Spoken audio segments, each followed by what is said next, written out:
I'm sure most of you can relate. Sadly, these past 2 years, being of the loneliest and strifeful and scary years of our lives. But I found safety escaping into some of the most unsafe stories that I've ever experienced. And they are cartoons. For adults. Animations made for people just like me, and you. Shows that can only tell their explicit story, specifically with sharp knife plot beats. And the only shows that could convey their unique, darkly cold morals because of that explicitity. And nowadays, Saturday mornings, they just hit a little different.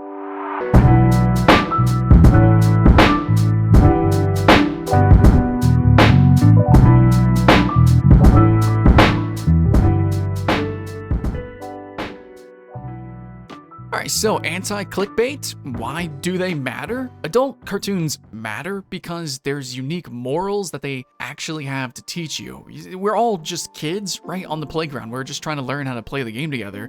People never stop growing. Morals aren't just for children. And a lot of lessons aren't conceivable or really appropriate at all for a literal child. So adult fiction, especially fantasy animations, are a great source for safe, evocative experiences about unsafe topics. Escapism? It's not just for kids, but I'll admit quickly escaping into a new world can be a little difficult with a lot of mature media, right? There's this expectancy of a longer attention span and a stifling seriousness to the themes, but sometimes cliches and cartoon art are actually a perfect tool for getting quickly into the deep end of the pool of the real shit that matters.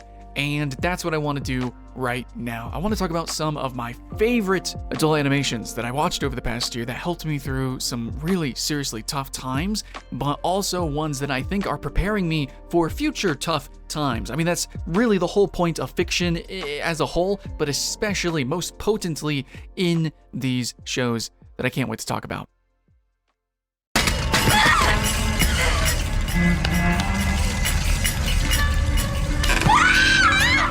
Yeah, there's this misconception that adult cartoons, they're just crudely animated comedies. Knee slappers, sure, but actually, they're not all so lightweight, lighthearted. Some have some pretty serious shit to say, some pretty serious stories to tell, and we're not gonna start this video any other way than probably the show that recently got you guys excited about the concept of this genre, but also to click on this video. Let's talk about Arcane. Arcane is so fantastically animated, and it does definitely involve children and looks very cartoon and colorful, and in many cases it is literally art and a roller coaster ride, and there are specific sequences that are objectively Saturday morning cartoon inspired, and that is the magic and the moral of this show. It is absolutely 100% not just a show that's enjoyable for all ages. No, this is an adult-themed show, but what's great about it is there are moments that you almost forget that. You are having fun with the fights, with the scenery, just taking it all in, or it just being slapped into your eyeballs with action, pacing, but then something will just break. Something suddenly will snap, and that is the entire concept, the theme overall, strewn throughout this experience is a concept of progress, not always progressing in the right direction. Sometimes things, well, they just snap back to reality, and that's just what the show does great. It takes a sci-fi fantasy universe that is being conceived and birthed right in front of your eyes with epic characters literally from the League of Legends. This is a massive scoped story to be told with all these different characters interweaving their plots. Okay, but the thing is they're taking all of that and they punch it down into your gut, and they really snap back to reality constantly. There are moments of actual Saturday morning cartoon funness where the climax is some of the darkest, most un-G.I. Joe, un-Voltron, un-blasting off again kind of ending, and it just makes it feel so real. There are actual risks, rewards, and consequences to this, seemingly fantasy universe, but the characters, what's happening to them is absolutely real. And so much of the show, the artist direction with the music being sourced very urban, very cultural, very specific to our real world, and the constant back and forth of the art direction going from like music videos to like longer scenes to the maybe like snapping scenes from here and there, and just the pacing, the flow, and a lot of the show is kind of desynchronous, and yet because of that back and forth of immersion and self-awareness of real-world cultures, it kind of brings the real world into this fantasy universe to make it real in some sort of weird backwards meta sort of way. But that's really the beauty of all adult animation, is they do expect you to have some sort of schema, previous knowledge and experience going into these shows, so that you have that extra level of awareness of parody, with the comedies, oftentimes with the serious ones, you understand sort of the point of view from these characters because you have that personal experience going into it. And then it's elevated even further because of obviously the fantasy elements. And Arcane, I think, just does this more on the nose and more focusedly than any other animation that I've seen so far, other than like literally parody comedies.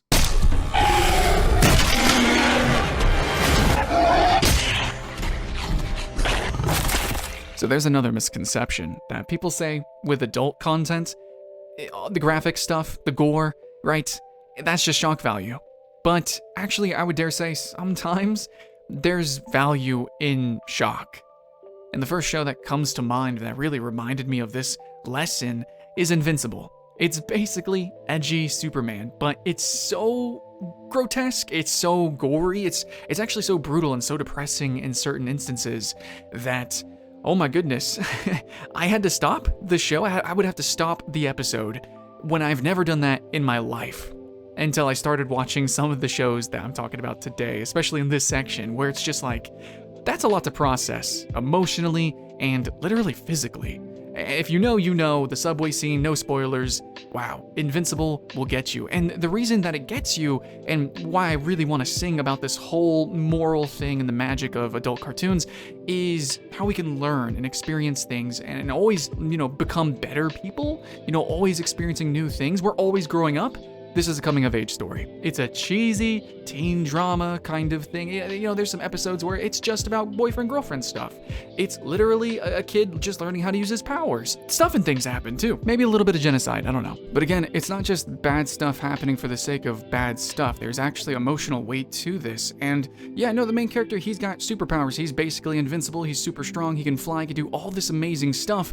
And yet, there's still a limit to what he can do, and the people he has to fight, the strengths they have, it just seems inconceivable. And that is something that's very childish, actually. This is a reminder that you are still a child. There are still many things that you don't know, that you can't even begin to fathom how to learn even, and that you, as strong as you might be, a father, a mother, you are still not as strong as you could be. There are still many things out there that potentially might do you, your friends, and family harm. And so it's good to be reminded of that so you can maybe be better prepared for it in the future.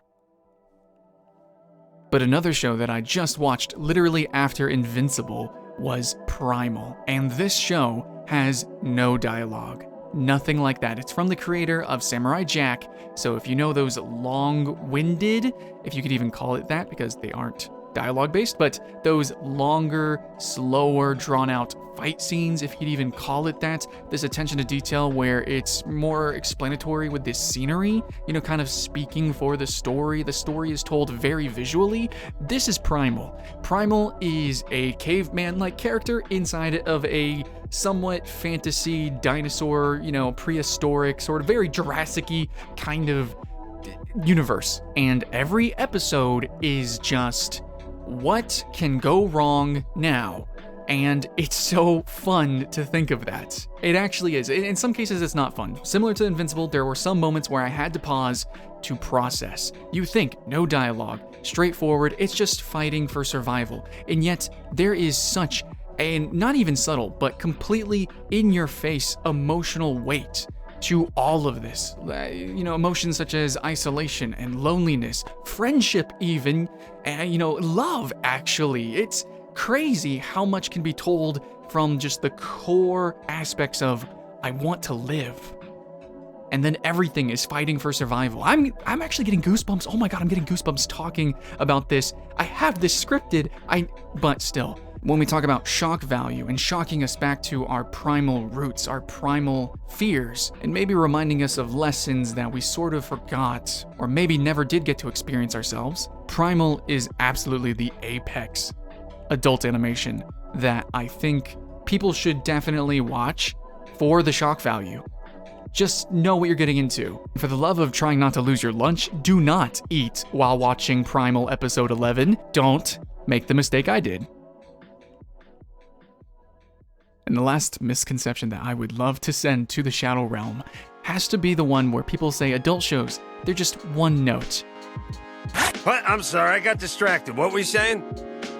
But they're actually a chord of themes that rhyme together to color feelings all sorts of new. And yeah, I do want to talk about, specifically with the example of adult cartoons. What makes them adult? Likely because they have sex and violence. And very often it is sex and violence together in varying different degrees and hues. But yes, sex and violence. Yeah, normally it's stuff like, food and sex that just kind of sells. Yeah, sure, yeah, it's something that's attracted to us. But the reason why we are attracted to these sort of things is it's definitely more of a cerebral experience, and sure, it's primal, but also sexuality and violence kind of work together to sing a story of survival, and that's something that we just all can relate to, especially, obviously those who are more mature, literal adults. We want to understand violence and sexuality adds a reward to violence often, and also a risk in many instances.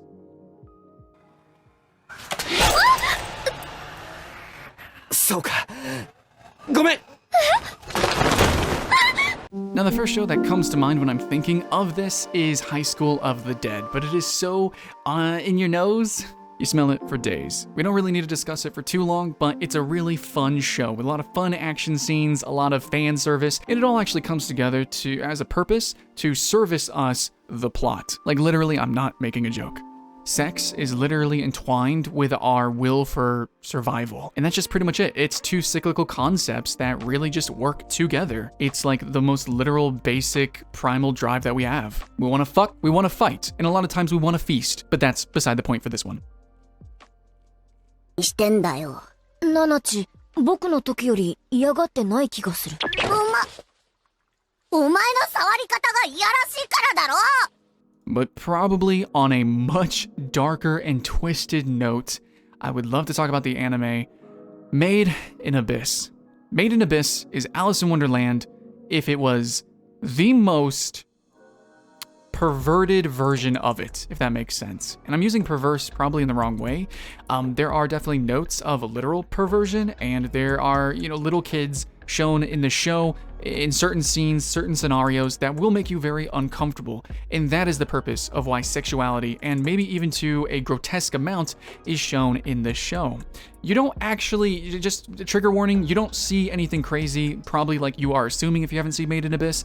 There are just moments of really sincere honesty of these children who are acting like children and very oblivious to how innocent they are in a world, in a universe that is the most crushingly depressing, serious, and sinister that I've ever seen in a fantasy setting, maybe aside from stuff like Warhammer or maybe like H.P. Lovecraft. But that is also the charm of this show, where you have these characters, basically shonen-style characters, who have infinite optimism, are just tumbling down to the center of the planet, going through literal hell and never losing their optimism. Shonen characters in a seinen universe. But I think the constant reminder of sexuality and the perversion towards these characters or inside of the world just reminds us of everyone is just a bunch of meatbags, and we're just balloons ready to pop at any moment. We are reminded of the very biological existence of these 2D little characters that are cutesy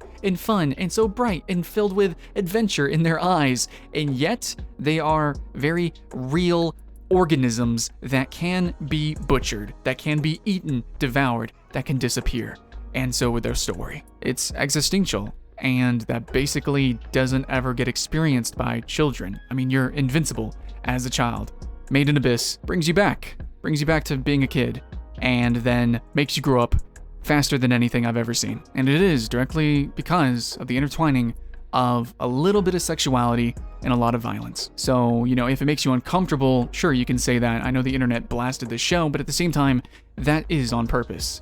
And you're an adult, you can handle it. And if you can't, then maybe you should watch the show, because that's the moral. It's there for us to experience and to learn from a safe distance of it being a fantasy.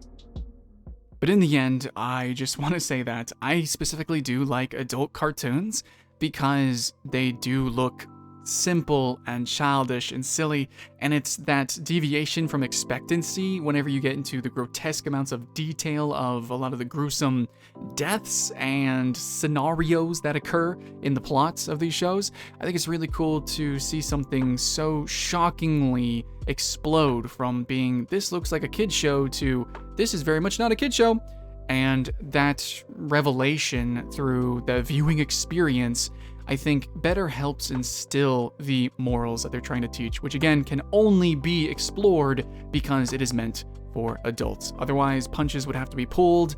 Otherwise, it just wouldn't actually be potent enough to make the difference. Especially when things are adult, it's because it involves life and death, really, and the grotesque realities of life and death, making life and taking life.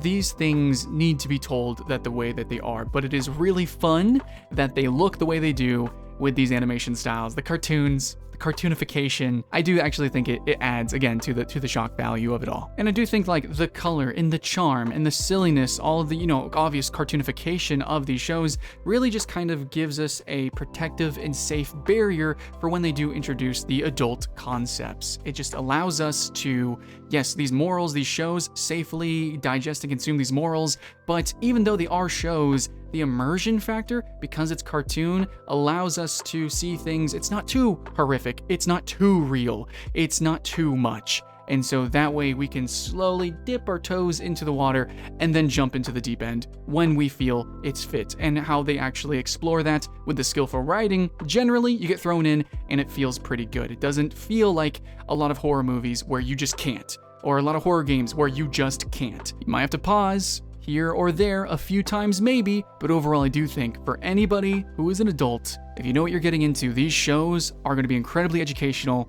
culturally enriching, and you know what, just frankly, they're going to be really fun.